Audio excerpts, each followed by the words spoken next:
이번 시간은 페이지 105페이지 제3일 돌구조 부분에 대해서 보도록 하겠습니다. 돌구조는 지금까지 총 4번 정도 출제가 되었습니다. 돌구조는 지금까지 흐름이 압축 강도 순서가 가장 먼저 출제가 됐고요. 그 다음에 이 돌의 이제 대리석 개념, 전반적인 문제를 내면서 대리석에서 2번 기출을 했습니다. 그리고 이제 철물적인, 연결 철물적인 측면에서 한 번 다뤘고, 그래서 총 4번 형태로 지금 다루었습니다. 그러면 거기 페이지 105페이지 돌구조의 특성적인 측면 나오는 거 있죠. 장단점 이런 것을 한번 읽어두도록 하시고요. 보통 그렇게 중요한 분야는 아니라고 보시면 되겠습니다.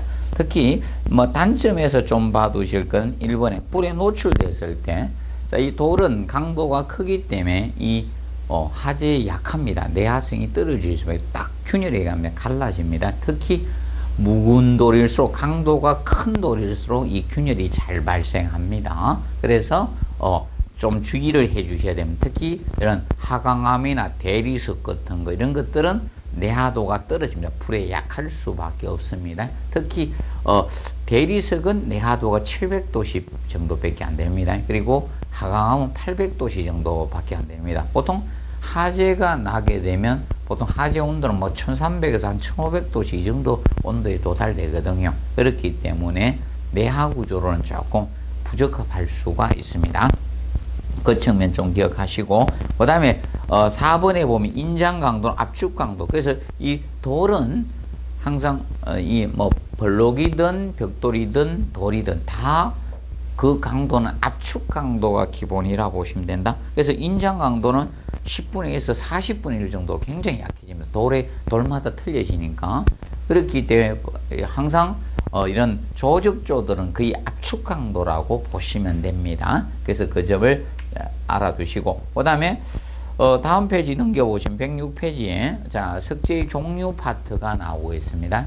하강암, 안산암, 응이암, 사암, 대표적인 돌만 다뤄놨습니다.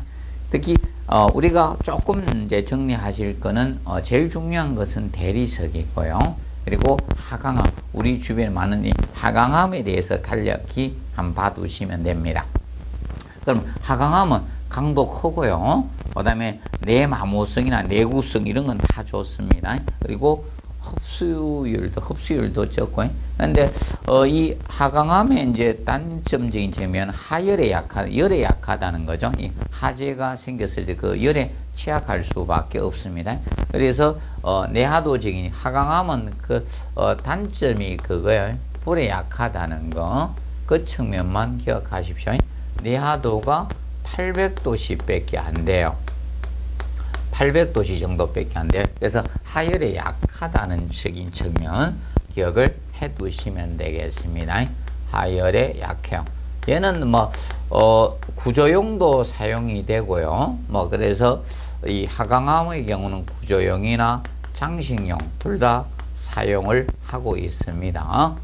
기억을 해 두시고, 그 다음에 안산암은 일반적으로 내화력은 내화성적인 측면은 하강암이나 저런 거보다 좋습니다. 보통 안산암의 경우가, 안산암은 보통 내화도가 1200도씨 정도 됩니다. 내화도가 1200도씨 정도 돼요. 그래서 일반적으로 이 안산암이 저런 내화적인 측면상은 이 안산암이 유리하다라고 보시면 되겠습니다. 그래서 그거 보시고요. 그래서 얘는 구조용도 사용되고 구조용이나 또는 저런 내화용으로도 적합도가 있다라고 보시면 되겠습니다. 자, 그리고 가장 중요한 대리석에 대해서 정리해 놓으시고, 이 대리석, 마블, 우리나라는 부의 척도로 아파트나 이런 주택에 거실이나 주방 같은 데 바닥 재료로 많이 깔고 있습니다. 그래서 이 대리석은 장점은 저거죠. 빛깔 좋고 무늬 아름다운 거, 보기 좋다는 이것이 장점이죠. 그래서 장식용이나 이런 조각용 이런 데 많이 사용되고 있는 것이 대리석이라 보시면 됩니다. 그런데 이 대리석의 단점적인 측면을 꼭 기억해 두자. 단점. 그래서 이 대리석의 단점은 산에 약해요. 산에. 그래서 산에 약하고 하열, 풀에 약합니다. 네, 하열에 약한 것이 단점입니다. 그래서 산에 약하기 때문에 염산으로 청소를 해서는 안 됩니다. 염산 청소는 금하고 있다는 측면을 기억하시고 염산으로 청소해서는 안 됩니다. 그래서 보통 이 대리석의 청소는 무엇으로 해야 되는가 하면 이 마른 걸레로만 허용을 합니다. 마른 걸레로만 해야 됩니다. 젖은 걸레도 하지 않고 마른 걸레로 청소를 하고 있습니다. 그리고 하열에 약해요. 아까 내하도가 700도씨 정도밖에 되지 않습니다. 그래서 내하 구조물에 적합도가 있는 것은 아니다는 측면을 꼭 기억을 해 두시기 바랍니다. 그래서 단점이 이적인 측면이 있고요. 그 다음에 이제 단점이 무엇이 있는가 하면 이 외장용으로 부적합해요. 얘는 외장용, 외부용, 외장용으로 부적합한 단점이 있습니다. 뭐 사용해도 되긴 됩니다. 수명이 짧아진다는 거죠. 그래서 이 단점적인 측면하고 이 단점적인 측면이 있습니다. 기억을 해 놓으시면 되겠습니다. 그래서 얘는 내마모성이나 내구성 이런 게 좀 떨어집니다. 특히 외기화하고 있을 때 이 풍화작용 이런 게 많이 발생을 해요. 그렇다 보니까 수명이 짧아질 수밖에 없습니다. 그래서 외장용으로 부적합을 합니다. 그래서 우리나라에서 뭐 큰 호텔 같은 데는 좋은 건물의 로비 부분에 이런 데 많이 사용되고 있죠. 로비는 바닥하고 벽 정도 이렇게 처리되고 아파트는 뭐 거실이나 주방의 바닥 용도로 고급 아파트를 사용하고 그리고 벽도 하는 경우가 있습니다. 돈 많은 사람들은. 그런데 천정은 한 경우 제가 못 봤습니다. 천정은 하다 위에서 떨어지면 다치죠. 잘못하면 사망하는 경우도 있을 수 있죠. 돌에 맞아서. 그래서 천정은 보통 처리 안 하고 바닥하고 벽의 정도를 대리석으로 많이 하고 있습니다. 그래서 대리석이 두 번 나온 겁니다. 한 번은 이걸로 나올까요? 외장용으로 적합. 그리고 한 번은 산으로 나왔어요. 그리고 하열은 아직 나오지 않았다. 그리고 청소의 개념은 꼭 기억하세요. 항상 마른 걸레로 청소한다는 측면을 우리가 정리해 두시고 그 다음에 석재 압축 강도 순서가 유일하게 순서 중에서는 유일하게 조적 쪽에서 얘가 나왔었습니다. 하강암, 안산암, 대리석 이 네 가지를 주어져 가지고 순서 사지선당형 시험 낼 때 나왔었습니다. 그래서 하강암이 제일 크고 대리석, 안산암, 요거 개념이 나왔고요. 그 다음에 내하도적인 측면은 아직은 시험에 다루진 않았습니다. 한번 정리하실 분들은 정리하시고요. 그 다음에 107페이지 보시면 시장형. 자, 시장형은 현재 사용되고 있는 돌적인 측면을 다루고 있죠. 그래서 잡석, 200mm 전후에 막 생긴 돌이 잡석입니다. 잡석이고, 그 다음에 간사는 200에서 300mm 정도 네모진 막 생긴 돌을 간사라고 칩니다. 그래서 이거는 네모진 그냥 막 생긴 돌은 잡석이고, 그래서 이 잡석 개념은 호박돌이라고도 하고, 잡석, 호박돌 개념도 됩니다. 근데 이제 이 간사는 지름 200에서 하면 네모진 막 생긴 돌을 간사라고 쳤네. 간사. 그리고 견치돌은 300mm 네모 뿌령으로 생긴 거, 이건 네모진, 그래서 네모진 막 생긴 돌은 간사고요. 그래서 이번에 간사 개념하고 견치돌은 조금 더 커집니다. 견치돌은 네모 뿌령이에요. 네모 뿌령. 한쪽이 크고 이렇게 한쪽이 작아지는 형태. 이렇게 뒤쪽으로 작아지는 형태 뿌령. 한쪽이 크면서 뒤쪽으로 갈수록 작아지는 형태. 이것이 견치돌이고 견치돌.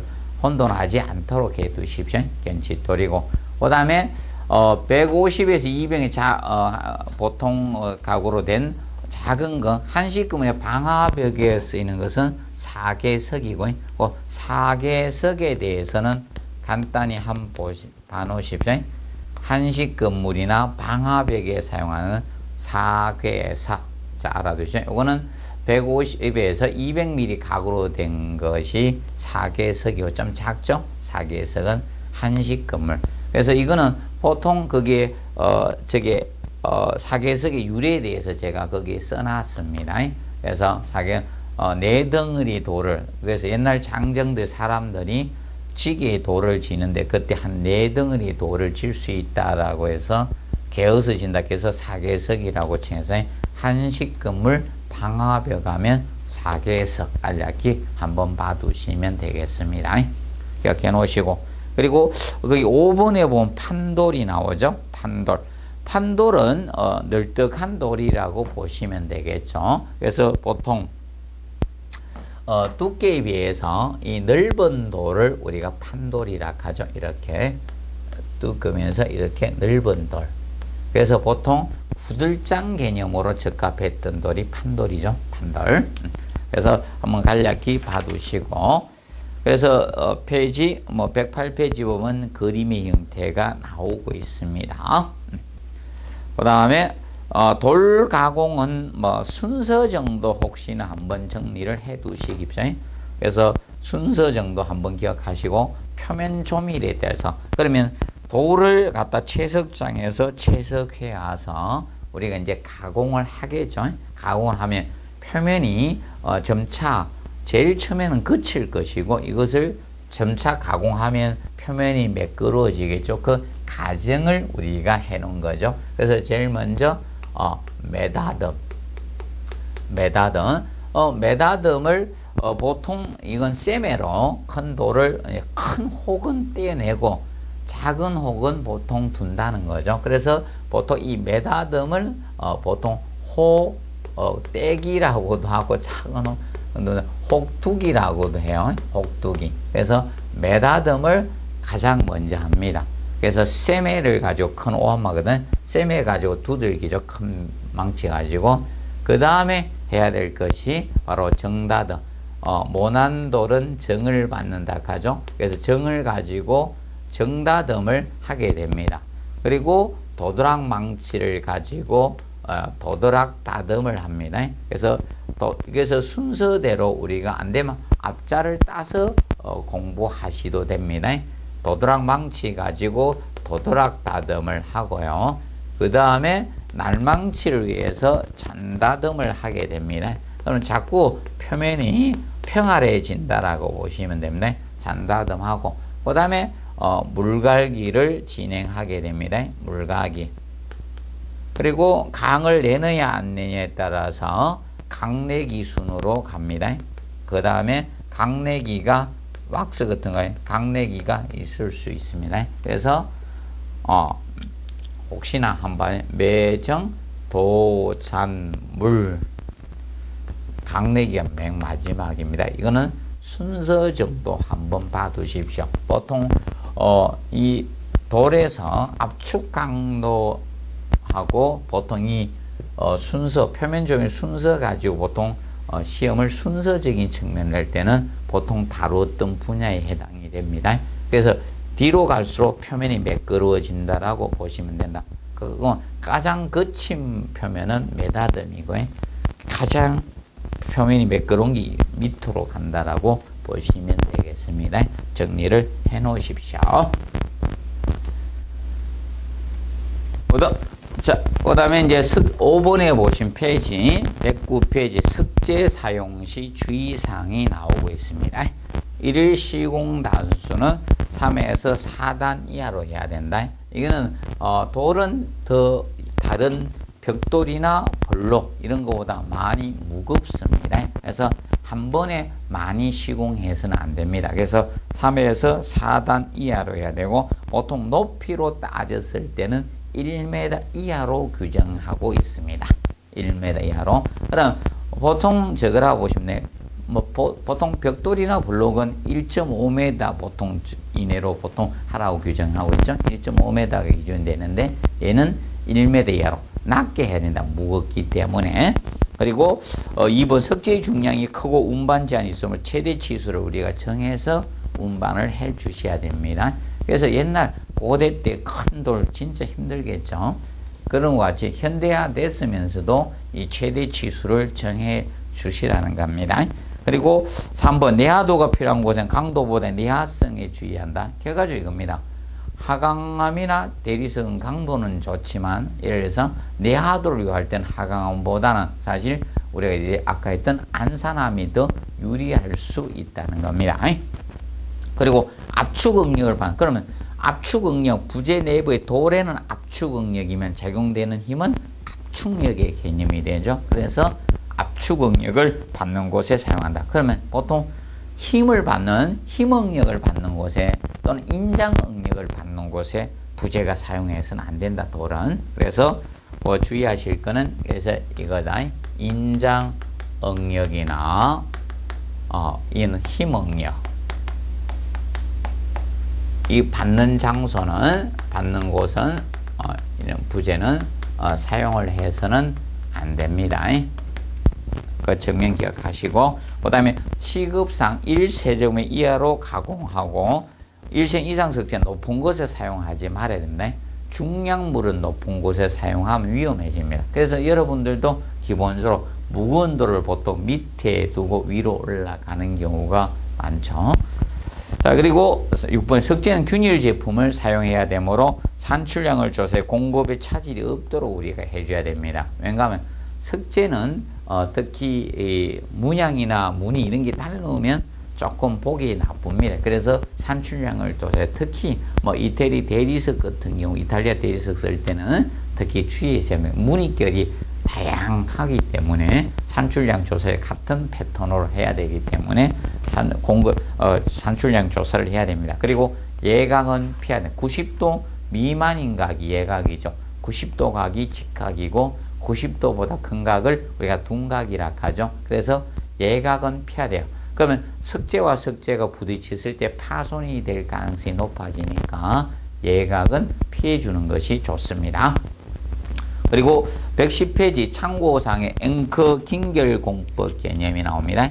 앵커 긴결공법이라는 것은 다른 게 아니라 우리가 벽을 갖다가 외벽을 이제 우리가 돌 가지고 마무리 공사를 하는 경우 있다.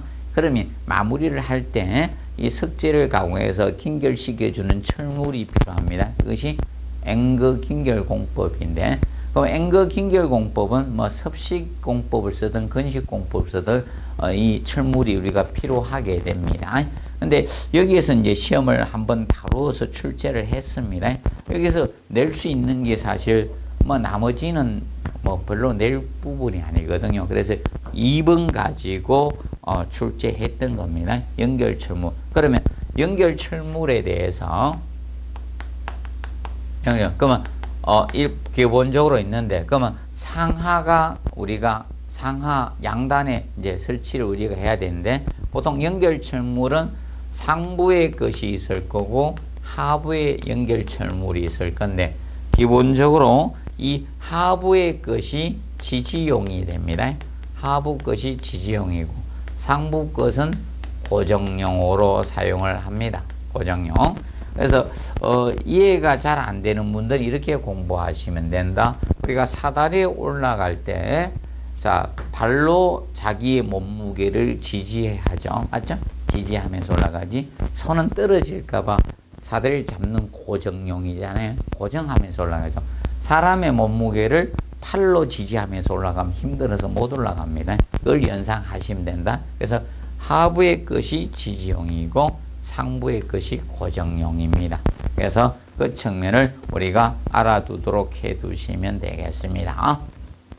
측면 봐주시고 그 다음에 제가 조금 전에 건식이든 섭식이든 자, 이 돌을 할 때 건식공법이 있고 섭식공법 두 가지적인 측면이 있어요. 긴결철물을 쓰되 건식과 섭식의 구분점은 이걸로 보시면 된다. 자, 우리가 이 돌 뒷면에다가 이 모르타르의 사용 여부입니다. 그러면 건식은 뒤에 안 채워주는 거, 사춤을 안 해주는 거, 채워주지 않는 게 모르타르를 사용을 안 하는 거예요. 그러면 섭식은 모르타르를 사용하는 것이 바로 섭식입니다. 뒤에 채워줍니다. 그럼 채움용 모르타르를 뒤에 채워 넣는 용이 섭식이고, 건식은 채워주지 않는 겁니다. 그러면 결과적으로 시공의 용이성적인 측면은 건식이 용이하겠죠. 그래서 얘가 시공이 용이에요. 시공이 용이하고, 여기 시공이 조금 까다롭겠죠. 시공이 뒤에 채워 넣어줘야 되죠. 여기 까다롭다, 복잡다라고 보시면 되겠습니다.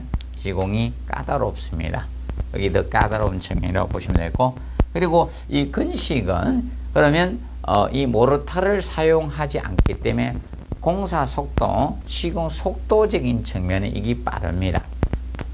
시공 속도가 얘가 빠르고요. 얘가 빠르고 얘가 느릴 수밖에 없는 거죠. 시공 속도가 얘가 느립니다. 느리고요.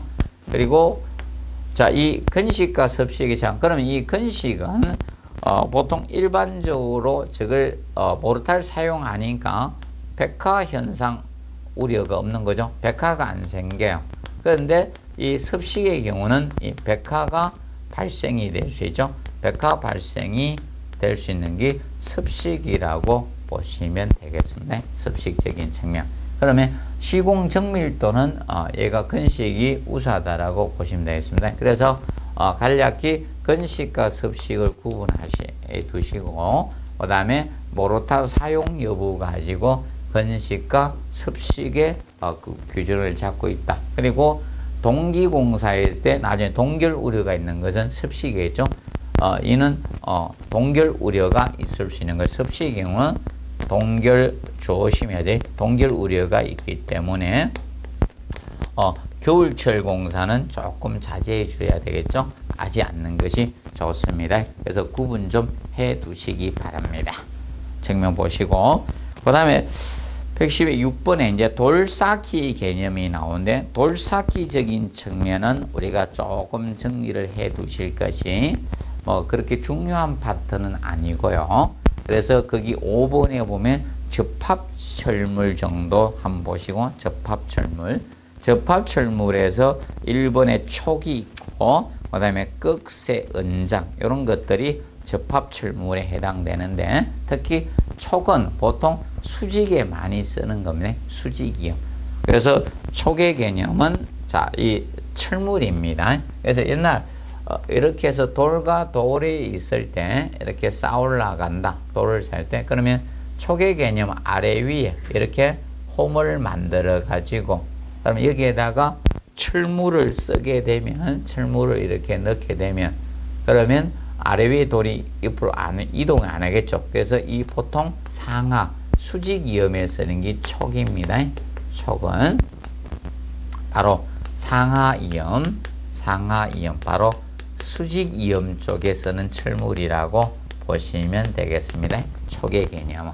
그러면 꺽쇠는 다 씁니다. 수직도 쓰고, 꺽쇠는 여러 종류가 있습니다. 이런 꺽쇠도 있고요. 꺽쇠는 새를 꺾었다 해서 꺽쇠요. 꺾은 새. 새인데 철을 보통 새라 하잖아요. 새. 꺽쇠. 꺾은 새다 이겁니다. 이렇게 꺾어도 되고, 꼭 그렇게 꺾을 필요 없고 이렇게 꺾어도 되는 거고요. 꺽쇠의 종류는 다양하다. 꺽쇠는 이렇게 꺾는 새도 있고요. 꺾은 형태의 새를 다 꺽쇠라고 칭합니다. 꺽쇠. 그래서 꺽쇠는 보통 수평도 사용하고 수직도 사용할 수 있는 새라고 보시면 되고요. 그 다음에 은장. 은장은 나비 모양으로 생긴 게 은장이에요. 은장은 철물로 한 경우도 있고 돌로 한 경우도 있어요. 그러면 은장은 지금 현재 이렇게 수평이염 쪽에 쓰는 거예요. 수평이염 쪽에 좌우이염이라고 할 수도 있겠죠. 그러면 일반적으로 여기입니다. 여기다가 이렇게 돌을 이렇게 가공하는 거예요. 그럼 이렇게 된 상태에서 여기다가 철물이나 돌은장 같은 걸 넣어서 이렇게 되면 이동을 하지 않을까 합니까? 이렇게 철물을 넣는 거야. 그래서 이거는 수평이요. 좌우 이음 쪽에 많이 이용되는 것이 은장이다. 은장은 나비 모양 형태로 생긴 철물이나 아니면 옛날에 돌로 가공해서 끼운 적도 있다. 돌은장도 있을 수 있습니다. 이런 것이 됩니다. 그래서 알아둘 것 촉이나 극세, 은장, 특히 은장에 대해서 혹시나 알아두시고 은장은 바로 어디다? 돌의 연결철물, 접합철물이라고 보시면 되겠습니다. 자, 그리고 거기 보시면 석축쌓기, 건성쌓기, 매쌓기 개념이죠. 자, 석축쌓기에서 건성쌓기, 매쌓기는 전혀 모르타르를 이용하지 않은 거예요. 유일하게 돌만 이용해서 쌓는 것이 건성쌓기, 매쌓기라고 한다. 돌과 돌 사이에 시멘트 제품 모르타르를 콘크리트 전혀 사용하지 않는 겁니다. 오로지 돌만 채우는 것이 바로 건성쌓기의 개념이 된다라고 보시면 되겠습니다. 건성쌓기 기억하시고요. 그 다음에 사춤쌓기는 돌과 돌 사이는 모르타르를 사용하고요. 그래서 이렇게 돌을 이렇게 쌓으려고 합니다.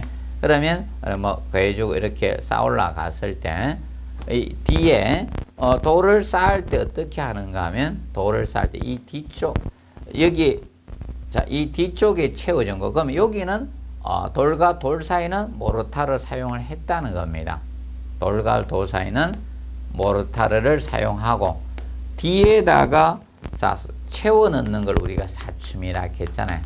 그럼 사춤은 돌로 했다는 겁니다. 자갈이나 이런 돌을 쓴 거 이것이 바로 사춤쌓기다. 그리고 찰쌓기는 찰쌓기의 개념은 돌을 이렇게 쌓아 올라갈 때 그러면 이 돌과 돌을 이렇게 쌓아 올라갔을 때 이 돌과 돌 사이 여기에도 모르타르 이용하고 이 부분에도 모르타르 이용하고 그러면 이 뒷부분에 채워 넣는 것도 콘크리트나 모르타르 가지고 한 겁니다. 여기 뒤에를 콘크리트를 채워주는 거죠. 사춤을 콘크리트나 이런 걸로 채우는 것이 찰쌓기입니다. 자, 그러면 돌쌓기에서 제일 약한 것은 건성쌓기냐. 토합을 받을 때 가장 약한 것은 바로 이 건성쌓기가 될 거고요. 제일 강한 것이 찰쌓기 개념이 된다라고 보시면 됩니다.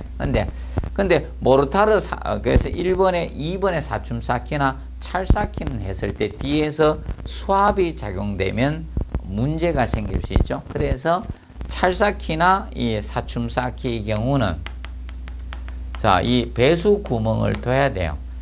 얘들은 일정한 간격당 이 배수 구멍을 우리가 설치를 해줘야 됩니다. 설치를 해야 되고 별도로 둬야 돼요.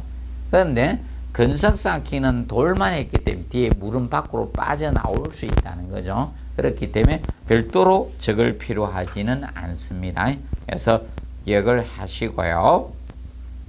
그 다음에 112페이지 7번에 뻔어 마감이 나오는데 뻔어 마감은 쉽게 저겁니다.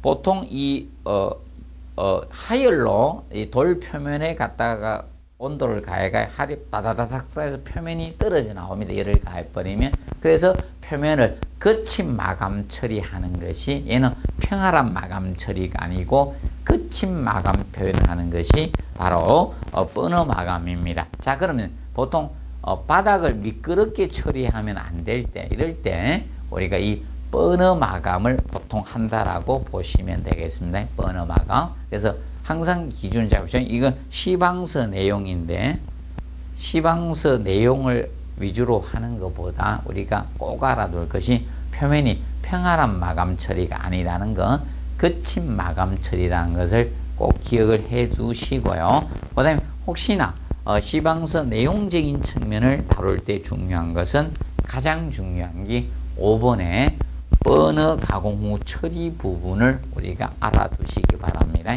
그리고 그래서 석재 표면에 열을 가하여 가공한 후에 물 뿌리기를 하지 않습니다. 그래서 가공 후 즉시 물 뿌리기를 한다 하면 틀려요. 그래서 물 뿌리기를 하지 않는다는 거. 온도를 많이 빠지는 각중에 이 물 뿌리기를 하게 되면 온도가 낮아지면요 균열 같은 게 잘 발생합니다. 돌에는. 그래서 그런 걸 하지 않도록 하는 것이 좋습니다. 사람도 뜨거운 음식을 먹다가 각중에 바로 이 차가운 음식을 먹게 되면 치아에 좋지 않습니다. 그래서 빨리 상합니다. 그와 같이 돌에도 열을 가한 후에 바로 물을 뿌리는 행동을 해서는 안 됩니다. 그래서 5번이 혹시 가장 중요한 내용이라 보시면 되고, 그리고 혹시나 해서 추가적으로 혹시나 이제 만약을 대비해서 4번 정도를 기억하십시오. 언어 사용 요령에 대해서 우리가 정리를 해 놓으시면 됩니다. 그러면 보통 주의하실 그 수작업 손으로 이제 직접 손으로 이렇게 가공하는 작업이 할 경우는 약간 차등이 있다. 그래서 일반 기계 작업을 할 때하고 이 수작업 할 때하고 차이가 있습니다. 그럼 보통 기계로 작업을 할 때는 보통 이 전진 후진을 갖다가 보통 중복해서 병행해서 우리가 사용하지만 수작업 할 때는 좌우 전진 후진 이런 걸 갖다가 병행하지 않는다는 측면을 비교해 놓으십시오. 그래서 보통 일반적인 보통 기계 작업할 때 좌우 전진 후진을 병행해서 우리가 하시면 됩니다. 그런데 손으로 작업은 수작업일 때는 좌우나 전진 후진을 병행하지 않는다는 측면, 이것을 좀 기억을 해 놓으시면 되겠습니다. 그래서 이 돌 구조에 대해서 이번 시간에 마무리를 했습니다. 그래서 돌은 자주 다루는 분야는 아닙니다. 지금까지 4번 정도 다루었습니다. 그렇기 때문에 너무 집중도 있게 하지 마시고 제가 수업해 준 정도로 해서 간략히 해놓으시고, 너무 깊이 들어가면 상당히 어려운 시험이 될 수 있습니다. 시방선에요. 그러면 그 부분은 좀 어렵습니다. 그래서 그럴 경우는 이렇게 시방선은 내용을 잘 읽어보시면 답이 원래 보입니다. 그런데 내용을 모르는 거라 해서 그냥 막 읽으시면 안 되고, 이렇게 시공에 대한 주의사항을 열거해 놨기 때문에 정독을 하시고 쫙 읽어보시면 아마 답이 좀 보일 가능성이 있습니다. 구학적으로 국어를 읽는다 생각하고 정확히 읽어보십시오. 그러면 답이 좀 보일 수 있습니다. 그래서 이번 시간은 여기서 마무리하고요. 혹시 저 시방서에 대해서 깊이 들어가는 문제는 문제집에서 다뤄보도록 하겠습니다. 이번 시간은 여기서 마무리하도록 하겠습니다. 수고하셨습니다.